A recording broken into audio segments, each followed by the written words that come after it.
Victorian Britain liked to parade its miracles.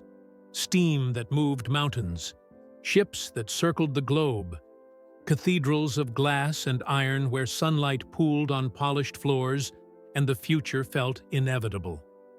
But behind the bright glass was a locked door. And behind that door stood the workhouse.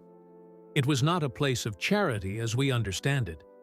It was an experiment, a machine built to measure the poor and to sort them, to feed those who could be made useful, to break those who could not. If you were hungry in a century of plenty, you were expected to prove why, and you proved it by walking through those gates. The law that made this world possible was simple to write and brutal in practice.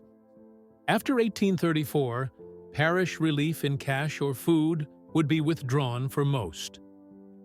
Help would be given inside a building designed to be worse than the lowest wage outside it. That was the deterrent. If the workhouse did not frighten you, you were exactly the sort of person it was designed to frighten. Arrival began with separation. Husbands to the men's ward, wives to the women's, children to their own blocks. The first knife was the architecture itself. It cut families into parts and labeled them with numbers. Hair was cropped, clothes removed and fumigated. Your history, folded away with your old shirt, placed on a shelf you might never see again. The rooms were clean by design and cold by intention. Long, scraped tables. Benches that encouraged straightbacks, not conversation. Floors washed with lye, then scrubbed again. The smell of carbolic and damp wool. A bell that ruled the day. Up before dawn. Work.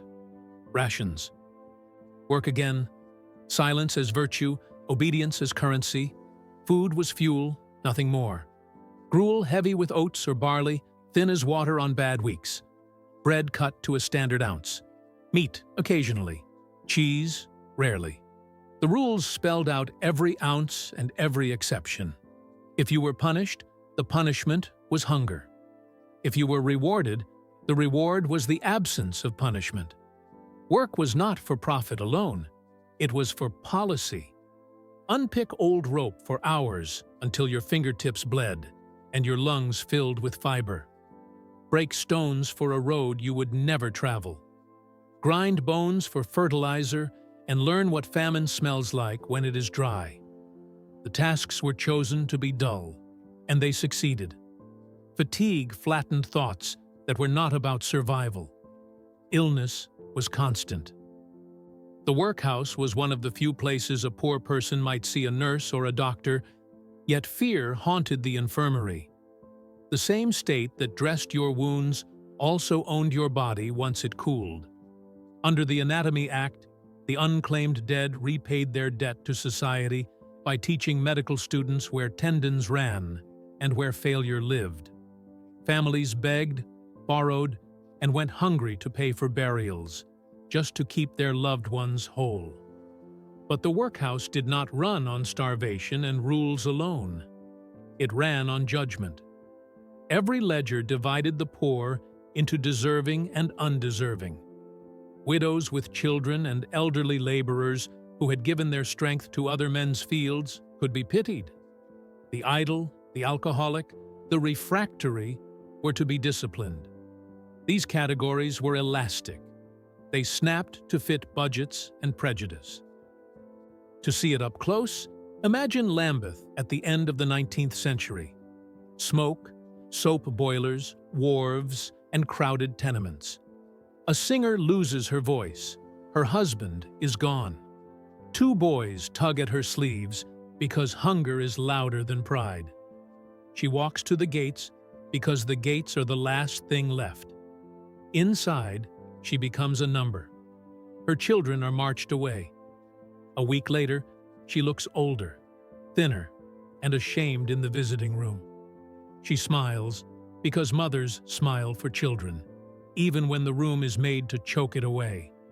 Across the country, other stories rhymed.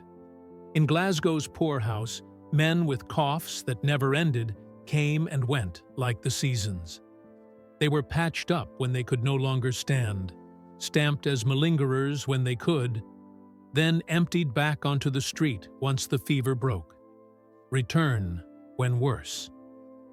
Repeat until there is nothing left to return.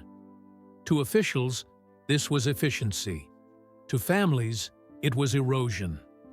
For unmarried mothers, the workhouse was both hospital and scarlet letter. A door you walked through when there was nowhere else, and a mark you could not wash off once you left. Some institutions kept striped gowns for fallen women, colors chosen to warn and to shame. Infants born in the lying-in ward became the business of the guardians. Some were boarded out to cottages. Some were adopted by new families. Some were sent, years later, across oceans to farms they had never heard of in countries they could not point to on a map. This is where the story twists. The workhouse, built to punish, helped assemble parts of the modern world. In its infirmaries, professional nursing took root for the poor. In its schools, children read and counted who otherwise would not have. In its records, society learned the cost of pretending poverty was a crime and not an economic fact. The intention was deterrence. The side effects were infrastructure. Children learned more than letters. They learned to harden. Punishments were mechanical. Names read aloud on Thursdays. Canings on Fridays for boys over 7. Standing in a dark cell for hours, learning how to fold fear into silence. Yet a few discovered in these drills a strange education in resilience. They learned to fall and stand again, to keep balance on a narrow beam, to turn an audience's stare into fuel. Some would carry that training onto stages, into uniform, or into lives built far away. By 1900, Britain was the richest nation on earth by several measures. The word empire was spoken like a blessing. Yet in the rookeries, a third of urban families lived inside statistics that smelled of damp coal and disease. Workhouses were full of the old and the young and the sick, because the healthy and employable had learned to avoid the place at any cost. The system's own success in deterrence forced it to mutate. More infirmary, more schoolroom, fewer breaking yards, the same walls, a colder logic. Listen to the arithmetic of a pauper funeral. A son dies young in a London hospital after months of pain. The family has no money. The clerk explains the rule. If you cannot pay, the body belongs to the medical school. It is lawful and efficient and unbearable. The family prays, begs the parish, passes a hat. Sometimes they succeed. Sometimes they do not. The law makes no allowances for grief. If you value uncovering the untold lives behind history's polished surface, pause here and subscribe. Every story like this, every hidden chapter, helps us understand how much the present still echoes the past. Now travel to a market town in Yorkshire. A girl of 6 arrives with her mother at the gate. Clothes removed, hair checked, a brown dress and a pinafore issued to make her part of a system that prefers categories to names. She will share toys and silence and a few hard-won joys with other children who understand without words what it means to be watched and weighed. At the same time, in Cumbria, a woman who has fallen outside the code of respectability tries twice to reset her life. Each time she works, each time the past finds her. When the census men come, she calls herself a widow to protect the small space she has managed to carve out with her child. On paper, someone corrects the lie. Doors close again. She returns to the institution that will, for a time, feed her and then take her child away. The state experimented not only with buildings, but with children's futures. In Scotland, boarding out schemes placed pauper boys and girls with crofters and farm workers. The idea was moral air and practical skills. fresh fields instead of fever lanes. The ledger entries for these children changed tone. New boots issued, school attendance good, teeth examined, letters home that sometimes were never sent. Far from the city and farther from their parents, many found kindness and work. The price was distance. England adopted similar schemes and went further. Supported by charities and government, thousands of children were sent overseas, Canada, Australia. New lives were promised in pamphlets with clean fonts. The ship's manifest told a different story, a line of names leaving one set of ghosts for another. Most never returned. Their siblings at home kept a space in family stories and a question that never fully closed. By the 1910s, the workhouse had become a paradox. It still separated, stigmatized, and punished. It also vaccinated, taught, and healed. It still graded human worth with a pencil stub. It also produced nurses, clerks, and men who could read marching orders. In 1914, those orders came. The empire that had designed a system to process the poor now needed bodies who could stand in line and carry weight. The workhouse produced them by the thousands. Some returned with medals, which were proof of something besides survival. A medal could overwrite a ledger entry. A uniform could erase a pinafore. Men who had been boys in children's blocks stepped off trains to suddenly find their neighbors saluting them. The stigma blurred. A door that had always been a trap became, for a few, an exit. The reformers, numbers in hand, pushed harder. They argued that when you treat poverty as sin, you get more of both. They showed that the infirmary model saved money and lives. They proved that keeping families together reduced the need for institutions at all. Across decades, the workhouse was retitled, repurposed, and finally abolished in law in 1929, though the bricks took years to catch up. The last gates closed in 1948, as the National Health Service opened its doors. Even closed, the workhouse continued to work. Buildings became hospitals or council offices. The ledger ink dried, but the entries remained in bones and biographies. 1 in 10 in modern Britain can trace a line back to those wards. The proof lives in family silences, in a missing headstone, in a medal kept in a drawer, in a letter asking about a sister shipped away by people who said they were helping. If you walk the halls of a former workhouse today, you can still hear the timetable in the distances between doors. You can see, in the symmetry of the plan, a philosophy that valued order over people. You can touch the stone sills and feel what a century called discipline. But you will also find the beginnings of ideas we now call humane. Vaccination days, clean water, a nurse who knows your name, a schoolmaster who notices a gifted child and says so. The workhouse was a factory that took shame as its raw material. It was built to teach fear and thrift. It taught endurance and self-organization, too, though that was not on the blueprint.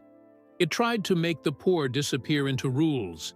It failed again and again, because people do not fit ledgers. They live between lines. So what was life really like in a Victorian workhouse? It was hunger managed into policy. It was family turned into paperwork. It was the clang of a bell, the scrape of a bench, the taste of thin porridge, and the quiet calculations of survival made every hour. It was cruelty made tidy. It was kindness in pockets. It was a system that punished poverty and accidentally laid foundations for a state that would one day treat it. The legacy is not simple. To praise the workhouse because it contained hospitals is to praise a prison because it had books. To condemn it without remembering the people who bent its rules toward care is to erase the thin lines of mercy that ran through the walls. Both truths stand. A machine built to frighten helped teach a nation how to care. When the last lamps were turned off in 1948, there was no ceremony. The country had other rituals to attend to. New clinics opened. New benefits were paid without a gate to walk through. The old buildings changed their names and their purposes. But the story did not end. It lives whenever someone looks up a birth certificate and sees a blank line for father. Whenever a family discovers a great-grandparent who disappeared into a ward and reappeared with a new name in a new country. Whenever a medal on a ribbon makes a grandfather taller. Whenever a nurse wheels a patient down a corridor that used to be a pauper ward and does not know the ghosts are watching with approval. If you listen carefully, you can hear the last instruction the workhouse ever gave, the only one worth keeping. Count everyone. Count the sick because they count. Count the old because they count. Count the children because they count. Not as costs, as citizens. Britain did not become kinder all at once. It learned. It learned that deterrence breeds despair, that breaking families breaks futures, that a ledger is a poor instrument for measuring a life. And it learned some of these lessons inside the very walls built to deny them. The bright glass of the century still shines in museums and photographs. But it is the locked door and the rooms behind it that explain how the country grew a conscience. The workhouse was both wound and suture. It hurt, and it healed. It ended, and it echoes. And if you pass one of those buildings today, and the stone looks older than it should, know that it carried more than weight. It carried a nation from punishment to responsibility. From the idea that poverty is a crime to the fact that it is a problem we must solve together. That is the secret the workhouse kept. That is the legacy it left behind. If this story moved you, keep exploring. Share it. Leave your thoughts. And join us as we expose more of the truths history tried to bury. The past is never dead. It's waiting to be seen.